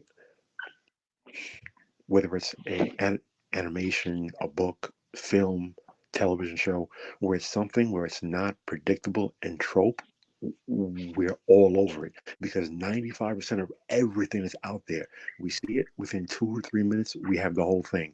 It's predictable, it's trope, we see everything, and people are like, I didn't see that coming, and it's so confusing. And we're like, really? I'm bored out of my mind. Like the Oh at this no, point, no. I'm watching for the execution. I like the execution, it's great, but I see it. I understand it. So when there's No, something where I can't predict where it's actually going, I like that because it's complex and it's really making my brain, which is already 1,000 miles an hour, constantly work. I love it. by this by the second State of Male Entertainment show, I already had you figured out in my head. No, seriously, I did. And now let me say this, and you tell me if I'm wrong. Since about, I would say, 13 years old, something snapped in your head, not in a bad way. And every TV show, every movie, every book, and even to some degree the way music works, you figured out within the first 15 minutes of whatever you were watching how it was going to end. Yeah, right around 12, 13. That sounds Yeah, about right. that's about the time it happened for me. Right about it. Now, Yeah. mind you, I'm also one of those people whose memory, as weird as I sound sometimes about forgetting stuff, I don't actually forget it. I'm having trouble of late pulling it back out. But I Because can there's so much remember, in but there. I Yeah. can right because I can remember up until the age of a year and a half old. Mm. I can vividly see my mother breaking down at the death of my father. I can see that in my Mm. head. So that's what I'm saying. I had a general idea, like I said, by the time the second one, because you were saying things. You were saying things in a way it's like, okay, yeah, okay, that's that dude. Okay. So, and I don't generally hear people say or phrase things in that fashion. And I had to, and the only reason it took me about a second show is because I wasn't sure if the first show was just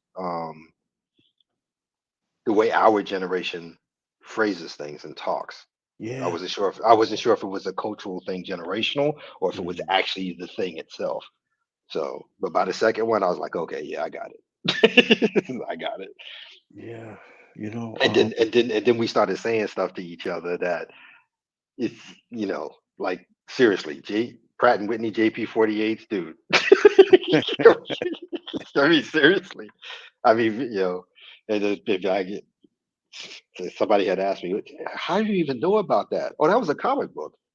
It's like, wait, they made a comic book about a jet engine? No. But if you look at the Marvel Universe encyclopedia that came out in the early 80s, they said the Avengers Quinjet worked off of one of those. So I went and looked it up. They're like, oh my yes, God, the you were one of those the dudes. the I was like, the yes. official handbook of the Marvel Universe, volume Yeah. one, the 82 or 83. Yep. Those things were gold because they were. Correct me if I'm wrong, because again, it's not that like you said, it's not that I don't remember. It's just I have so much information in there. hmm There was the original printing. There were two of them. There was volume one and there was volume two. Then they did a Volume one second is still the printing. best to me. And then the Mm, second printing was like A through C, and then the next one was like yeah. C through F, and then so on and so forth. Each had their strengths and weaknesses, but again, you know what? We can talk like this for hours because we are encyclopedic. But Wait. The Avengers Quinjet, yes, made and developed by the Wakandan Design University of Wakanda, with two Pratt and Whitney JP 48s modified. That if the fuel shortage goes too slow, Thor can turn his hammer upside down and put it on top of one of the engine chambers to give it an extra boost or more power to make it fly.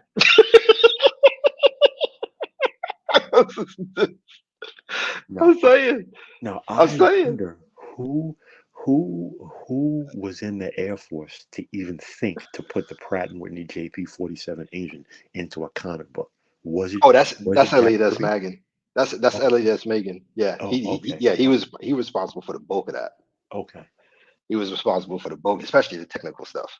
Funny because if you think about it, the X-Men Blackbird is the SR-71 Blackbird. Yes, sir. Yes, sir. Which was a highly classified thing back in the day. So, it's so funny because I remember the Air Force, as we know, and the government is full of crap because my first, I don't want to say it was my first, but one of my earliest readings of Popular Mechanics, I want to say is 81 or 82, maybe 81. And they talked about the Air Force has a black flying wing. hmm Then in 89, the government released the stealth bomber. And then 3 months later, they released the stealth fighter. And it wasn't hmm until years later, like literally a handful of years ago, where they said that the have blue concept, they built the stealth fighter first, but the first prototype flew in what, 76 or 78, Yeah, which something means like that that. Yeah. Popular Mechanic was on the money back in 81. And that Yeah. when the government says that, oh yeah, the stealth bomber just came into service, lies. You had it for years and it was in service. Well, that's how people came to the realization that whatever was released to us, Mm-hmm. that the popular science and popular mechanic, both of them, is the one who gave the common man the idea that whatever we saw now was there 10 to 20 years prior. Well, It's they played a big part in that, and that's one of the things I miss about them because they're still around. But I remember, like, you can go to the man and you could buy satellite dishes and build them at home, and I Well, mean they were cool. look at the cell phone. The cell phone is a small microwave radio. And when did the military first start using microwave radios? They tested them. They were tested at the end of the Korean War, and they went into service during the Vietnam War. Yes. That's a cell phone.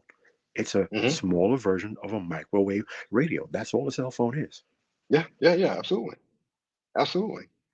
You know. So, what any of this has to do with Professor Moriarty is beyond me. So, Sigma, we're going to try to bring it back to the topic. I Yeah. apologize. Sorry about that. Sorry No, no about that. worries, no worries. I was just being an observer and just taking in all the information. So But I as was far, enjoying but it. yeah, but as far as it goes for like I said, living in this world, this, and I know it sounds because out of the whole year, this is the first one I said no to. But I think in all honesty, it would be a very, very dangerous world. I really do. I really do. Yeah. This is this is this is the character I can honestly sit here and say with everyone listening and no shame to it. I'm afraid of him. Seriously, Yeah, I'm afraid of him. no, I'm in the same boat. Like this is one character where I am glad he is fictional. If this particular character actually was a true living being, and this world may be more dangerous than we thought. Also, Sigma, a common trait among narcissists think that they're the smartest person in the room and they think that they're smarter than everyone around them. And they rarely, if ever, are. High functioning sociopaths, they are almost always the smartest person in the room and they're almost always smarter than everyone around them. So when a person like that gets bored and they're observational and they're highly intelligent and they're Machiavellian and manipulative, watch out. Yeah, Yeah. that's So why I have a tendency to tell people on occasions. Sometimes, yeah, I don't. I'd rather be clever than smart. So sometimes I would rather be clever than smart because if I'm in that room and Moriarty's in that room, I'd rather be clever because I know I'm gonna have to figure out some way to get the hell up out of Dodge before he hits that sweet spot. And I was like, yeah, I Right. gotta go. I I have gotta go.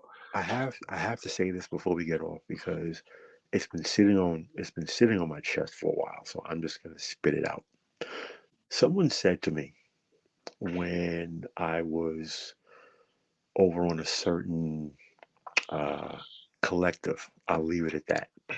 And they said, well, you know what, Paulie, you're the kind of guy that quote unquote um, black people need. They need leaders like you, people who think on your intellectual capacity. And without hesitation, I said, no, you really don't. You only think that you do. Because I guarantee you, people who think the way that I do are highly logical first, and you would not like what we come up with. So if you want me to go in depth on that, we can do that in the back chat when we go off air. But for on air, all I say is no. You absolutely would not want people No, who I think don't. I don't. in I the don't. manner No, I that don't. I do. Yeah, I don't think they do I've had those conversations and I had to tell people on numerous occasions, you must understand. You must understand. You must walk away with this and understand it completely. If it was not for the sake of my faith and the morality that it gives me, this would not be a good place for you to be around me. And and and Man. and I have and I have proven that multiple times as a soldier in combat. All I'm going to say is Because that because because flag on on the that play, flag on the play, flag on the play. Let's state this for but the fact they that yeah, but like I said, people don't understand that. And and as a matter of fact, my cousin William says it all the time. He said, "You want to know why all of us stopped messing with you after the military?" It's like what? He said, "Because the last thing you need to do is take a nerd who was bullied all his life and teach him how to fight." Ooh, And I was boy. like, I was like, oh, he said, and that's why none of us, since the day you came back, none of us, even the dudes who used to pick on you all the time, stay away from you because you were already here before you left, knowing how to take out power grids, how to work with poisons, belladonna, and the whole 9 yards. And all you did was go someplace for them to teach you how to do it effectively. Dude, nobody's messing with you. I was like, okay, all right. yeah. Well, I'll put it like this. I don't know if I told you gentlemen before, but I consider both of you all as Ronin in your own rights Mm, because you're masterless. Nobody has to tell you or control you. You control yourselves. So Well, for me, it's that's the most high, but I get what you're saying. well, yeah, yeah. I'm just saying, like the thought process of a Ronin. Yeah, y'all, both of you gentlemen fit that bill. you know, Oh, cool. um, some of my favorite books, or rather three, because I have many in my library over the years, but the Hogakure, The Way of the Samurai, Hmm. The Art of War by Sun Tzu, Hmm. The Prince by Machiavelli. Hmm. So, all battles are won and lost in the mind before they ever begin. Predictability is a weakness, and always you have to learn how to bend with the weeds and walk close to the ground to walk with the big cats in the tall grass. So, on that note, maybe when we close this out, and then we can take this conversation to the back chat. Oh, we're closing out. Oh, is it that time already? Well, Oh, Yeah, yeah, wow. yeah. we're, Okay. We'll we're we'll close to we'll it's go coming close ahead. to 2 hours, so I'm trying to be Yeah, mindful. Yeah. yeah. We'll go ahead and to give the final thoughts and everything. Lawrence, we'll go with you. Your final thoughts on the professor. Um, like I said, a great character to study. Um, great intellect. Um, but I'd rather not cross his path. Man, I'm with you on that. I cannot say I cannot say I don't disagree because that in this case, yeah, that's a character where great on paper, but not in real life. Well, I mean, The even with my morbid curiosity, just to see it for the sake of seeing it, I don't even think I want to do that. right, I don't even think I want to do that. right. Well, the Imperial Lord Toaster. Your final thoughts on the professor?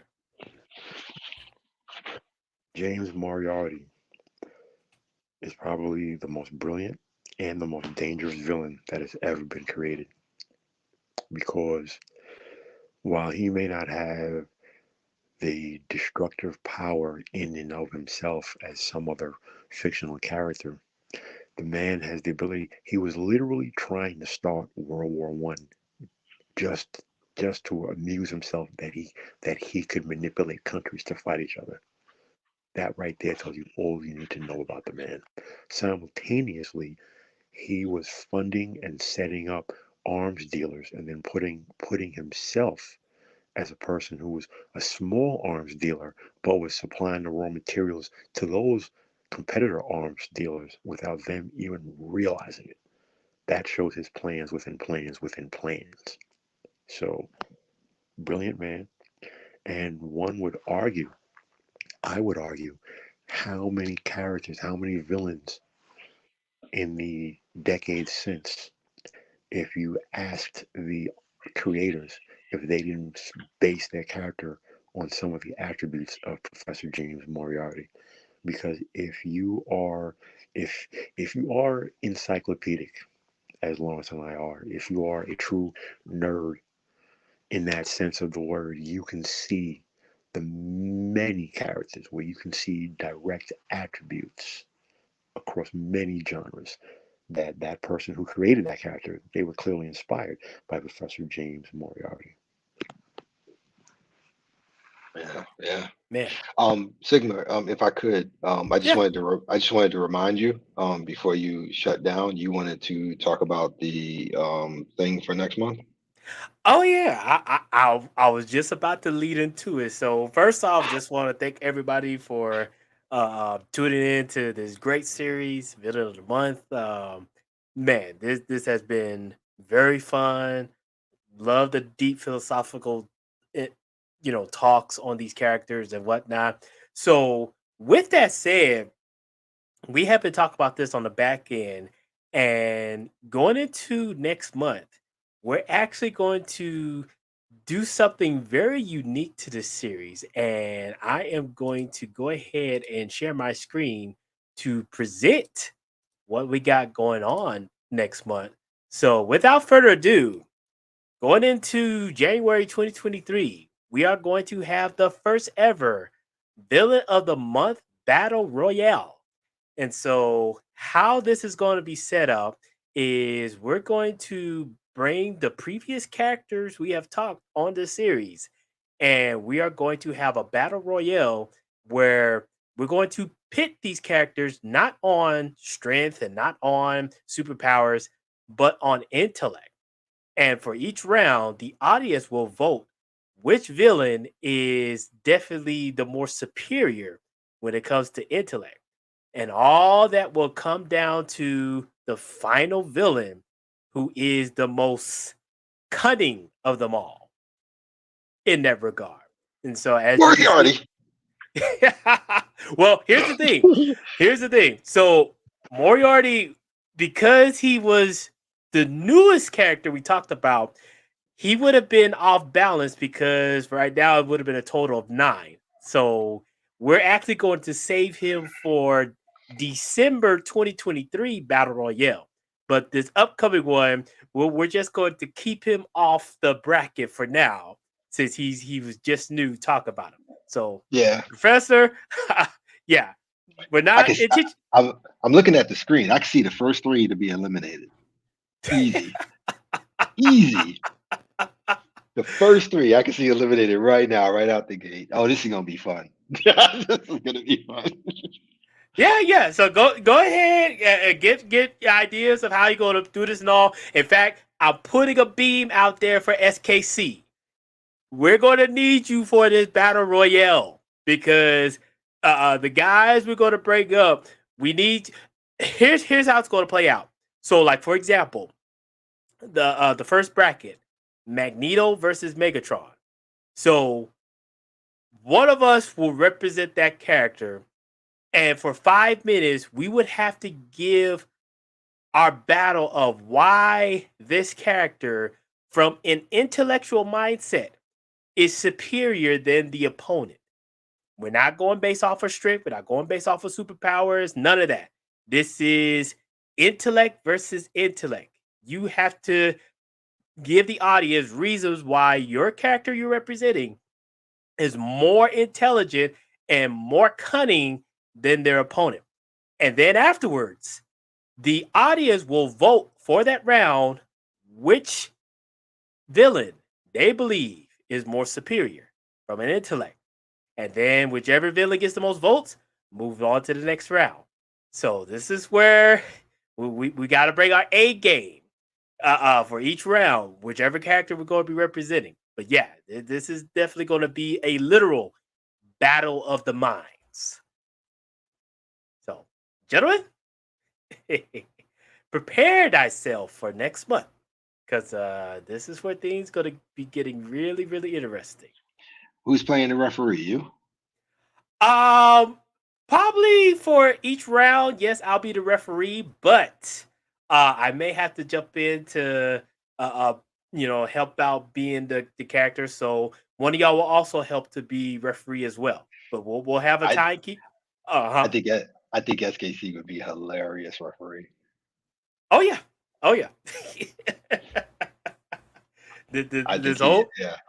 I think he would be hilarious. SKC would be hilarious.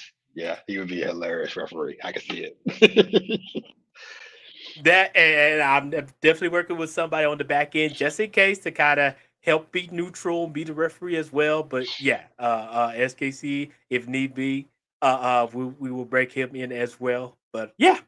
Well, what's him, and probably my second thought would be Doc. Yeah, you're getting close. All right. I'm learning my people. I'm sorry. Oh yeah. So yeah, and we'll definitely have somebody be the timekeeper and whatnot, and everything. But we'll have somebody be a referee to make sure, like, oh, you can't use that superpower, or oh, you can't use that trait and everything. This is all battle of the minds.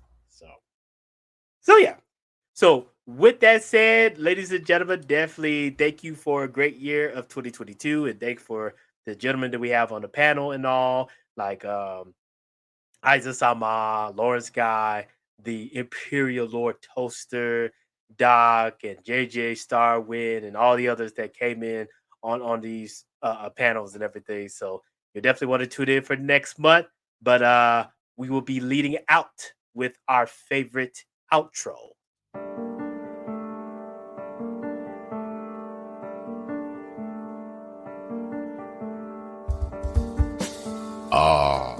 The villains.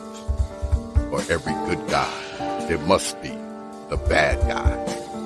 Society looks upon villains with disdain because they refuse to follow the rules. But are these villains really bad or misunderstood? Are they truly out for chaos and blood? Or are they more willing to get out of their comfort zones than the average Joe? Join us for our Villain of the Month discussion. We will break down their philosophy, their past, and their psychology. And then you decide for yourself if these villains are humans or if they are monsters.